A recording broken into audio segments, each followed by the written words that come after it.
Voilà, en fait, on se retrouve sur notre bureau et on va faire notre exercice sur RDM6. Donc, lorsqu'on installe RDM6, nous avons tous ces parties. Donc, on a les rosettes, la flexion, ossature et les fins. Donc, nous, pour cet exercice, on va utiliser la partie flexion. Alors, flexion. Ok. Alors. Pour la flexion. Ok, donc lorsqu'on arrive sur notre espace, qu'est-ce qu'on va faire? Tout simplement, on a les unités ici, qu'on peut régler tout. Bah, dans notre exercice, on va essayer de rien toucher parce qu'on a le mégapascal, Newton, mètre. Je trouve pas grand-chose à toucher ici. Et bah ouais, on laisse tout comme ça. Donc on laisse comme ça a été. Mais peut-être même au niveau des longueurs, on peut mettre des millimètres. Parce qu'on a trouvé du millimètre. Mais ça ne va pas nous servir. Souvenez-vous. Alors donc on fait nouvelle étude. Ok, comment on manipule, je vous explique. Alors on vient sur notre schéma. Sachez que avec RDM6, partout là où il y a des, disons, là où il y a des, comment on appelle, des appuis et des extrémités, ce sont des nœuds. Donc là, quand on nous parle de nœuds sur RDM6, on dit nombre de nœuds. Donc on va mettre 3 dans le cas de notre exercice, tout simplement parce que on a deux appuis ici, on a l'extrémité là où il y a une force, donc on a 3 nœuds. Alors, donc on clique OK. On nous dit l'abscisse des nœuds. Donc déjà c'est en millimètres, ce que j'ai eu à choisir et tout. Et on a le nœud à partir du 0. On a un nœud de 0 à... Attendez, on va voir. Alors, on a un nœud à partir de 0, on a l'autre à 2 et à 3. Donc, on a un nœud à 0, on a le nœud à 2. Donc, l'écart entre 0 et...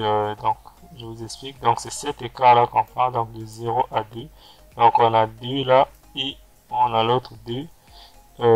C'est par ici. Donc, ça va faire 3. Donc, on a 0 à 2. De 2 à 3, ça fait 1. Donc, le cas entre 0 à 2, on a un écart de 2. Et là, on a 1. Donc, on va remettre ici en mètres. C'est mieux. Ok. Donc, on trouve notre schéma comme ça.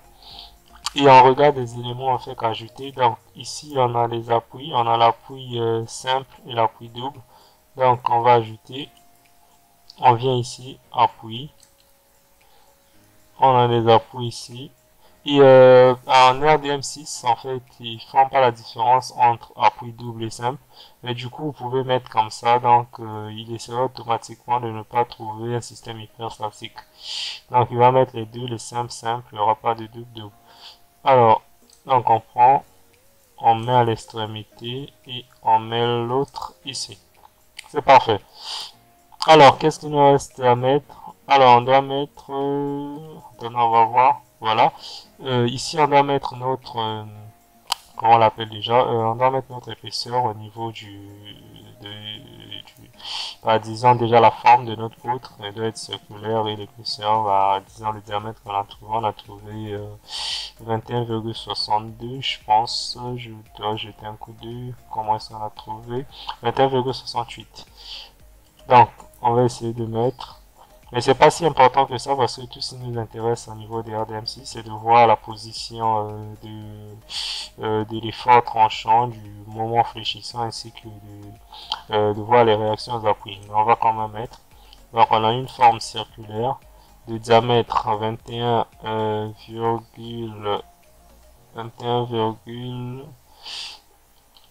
alors, on a trouvé 21,68. On met OK, donc de forme circulaire. Et on doit mettre encore de l'autre côté, on doit mettre la réaction, les efforts des charges reparties qu'on doit mettre. Donc ici, on nous a donné les charges reparties, c'est Q qui est égal à 100 newtons par mètre. Donc, je veux pas sa distance, donc non, on doit juste utiliser les 100 newtons. Alors, le 100 newtons, excusez-moi.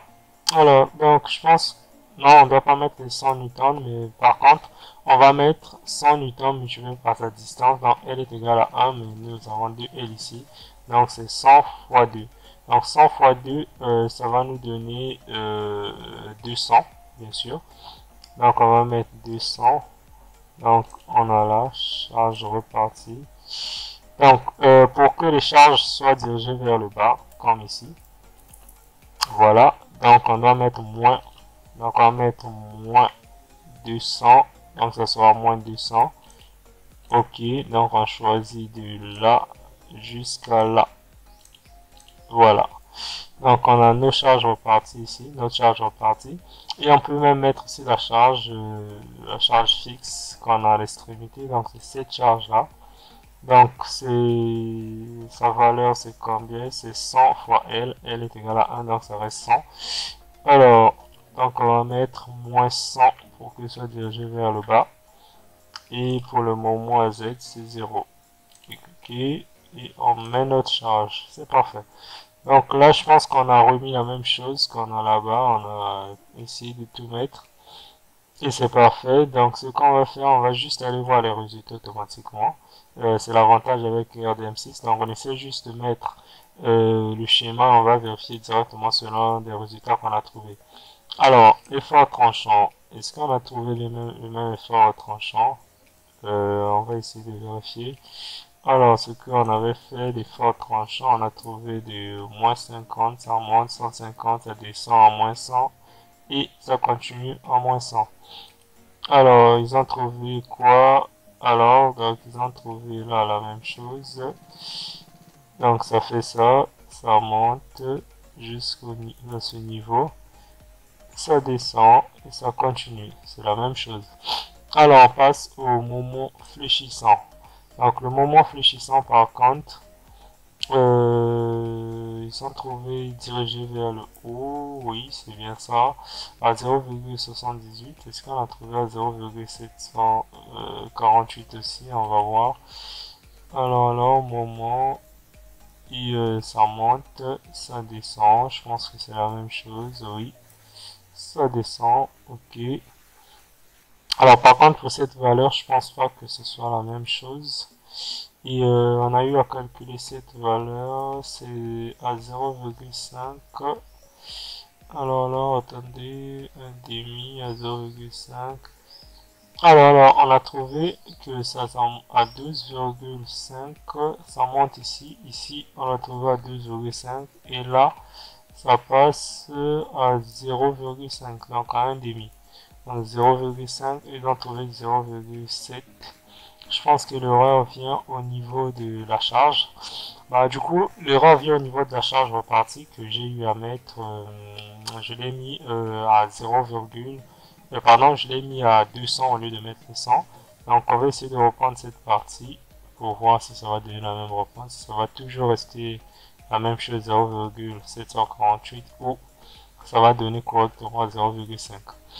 Alors, donc là où on peut se regarder, là où il y a plus d'efforts, donc le moment maximal, là on a trouvé dans la partie rouge, vous voyez que c'est au deuxième nœud, là on a trouvé au point B, qui est le moment maximal, donc contrainte maximale dans le côté rouge, donc ici il y a plus de sollicitations. Et le bas c'est en bleu, bah disons pas trop, parce qu'on a l'appui qui est là, donc ça permet de bien soutenir. Et on a donné une petite légende ici pour comprendre. Alors, donc, on va reprendre notre étude rapidement. Non, n'est pas enregistré. Alors, on a 3 nœuds. On changera juste les valeurs. On a 0, on a 2, on a 3 ici. Oui, c'est bien ça. Donc, on trouve ça. On va du coup mettre notre diamètre. Alors, notre diamètre, on a trouvé 21,68, 68. Et pour la charge repartie, cette fois-ci, on va mettre moins 100 de charge repartie. Il commence de là à là. Et les réactions d'appui, on va les mettre aussi. Réactions d'appui ici, ici. Et enfin, la charge unitaire, donc c'est moins 100. Et ici, on a 0. Alors, donc on fait égal, on trouve Et là, on peut encore aller vérifier une fois. Donc, effort tranchant.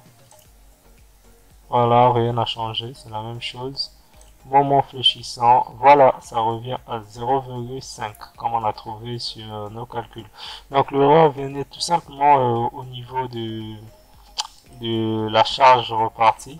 Donc dans le premier temps, j'ai multiplié cette charge repartie par sa distance, tandis qu'il n'était pas multiplié, il n'est pas une charge ponctuelle, donc il fallait la laisser en charge repartie, donc c'est 100.